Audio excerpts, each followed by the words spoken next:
For over a century, cheating on your significant other was considered a crime in the state of New York.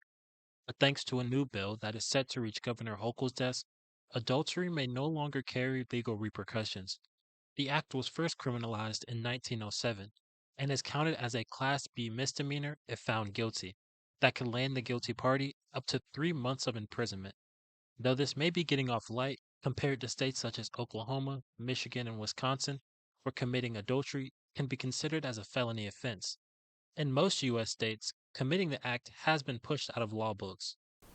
Around a dozen people have been charged with adultery since 1995, with the last instance of it coming in 2010 that saw the guilty party take a plea deal.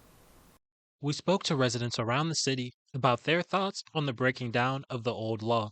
Get their I voice. didn't even know it was criminalized. That's crazy. Well, I'm glad I'm out of my 20s. The bill to decriminalize it here in New York first passed state assembly earlier this year, and though it took up until Wednesday to pass it through the state Senate, it now sits on Governor Hochul's desk, where we will see if the act will be decriminalized.